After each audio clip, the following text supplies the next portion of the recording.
What's up guys, my name's Cody, this is my channel Seek Open Air, and yes, I'm taking a cutoff wheel to my $30,000 truck.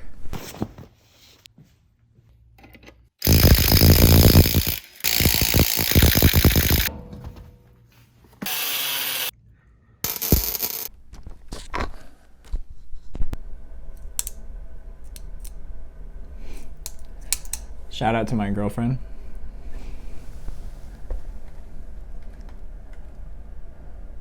The bug out, Benchmade bug out mini in the white, and whew, so nice. I've never had an access lock before, but this is so fun to play with.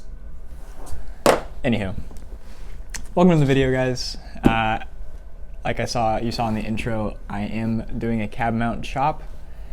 What's a cab mount chop? Well, I'm gonna go over that. Also gonna go over a little bit of how to do it. Don't take this as like a how-to step-by-step video. I'm not gonna do that. This is just kind of talking through my experience and kind of how we went about doing it. So first I'll jump into what it is. So cab mount chop, body mount chop, whatever anyone wants to call it. Toyota has cab mounts where the frame meets the mount. It's where the cab gets mounted to the actual frame. It sticks out into the wheel well pretty far, and a lot of people take it upon themselves to chop because if you do go up in tire size, you're most likely going to rub on it. I'm currently sitting on 285 65 18s, and I rub at full lock. Only at full lock when I'm in reverse or if I'm off-road and I hit a bump. But I do plan on going for a bigger tire size, so that is why I'm doing this.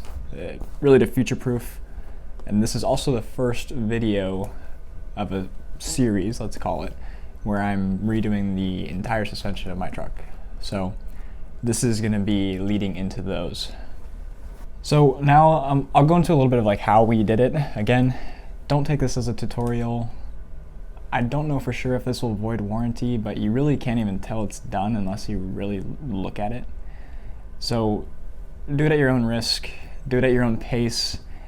I wouldn't say you have to know a lot about fabrication to even do this. I myself am a beginning welder, but I know how to work a cutoff wheel. So really, if you take your time, you can do it. I don't think you need to pay a shop to do this, but if you want it done really well and correctly, then pay a shop to do it. I feel comfortable doing it just with my dad. He's worked on cars forever, so that's that. How you do it, so you're either going to buy plates or you're going to make your own plates. If you look up cab mount chop plates for a Toyota, for a Tacoma, you'll see the numerous amounts of them out there. I got mine from Wheelers Off-Road. I was already buying my suspension and I saw the plates and I just went, all right, I'll throw them in. So it was super easy. I was going based off of a write-up on Trail Tacoma, which I will link in the description. It was super helpful. It goes over body mount chops and cab mount chops for second and third gen Tacomas. And you really can't mess it up if you follow. So basically measure 3.5 inches out from the frame, take a paint pen, take something to mark up the metal, place your plate up there and draw a line and then trace it. You do have to look underneath the truck and kind of line everything up, make sure you're not going too far in, or make sure you're not going not enough in, because then it's worthless. But yeah, once you have it marked, measure twice, cut once, just take your time, but then grab the cutting wheel and start cutting on your lines. It really doesn't take that long. Just be careful of wire looms on the driver's side. You really won't run into any issue. Once you cut it off, make sure you do clean it up.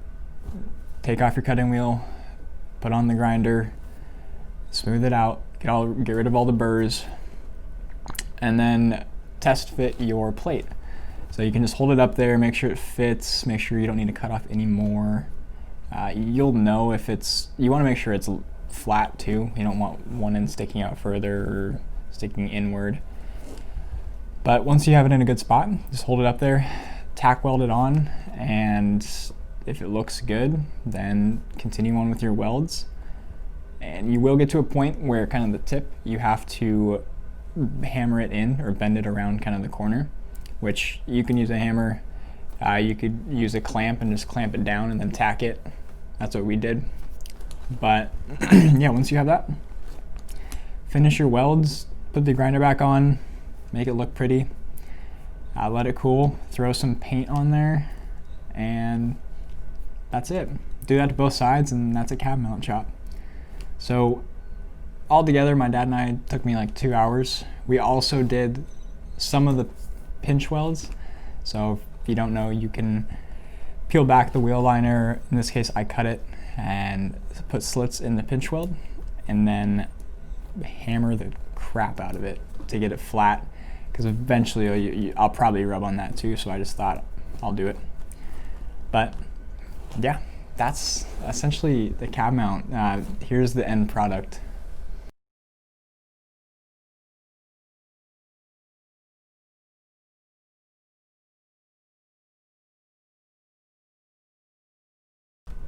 Looks good, doesn't it? You really can't tell.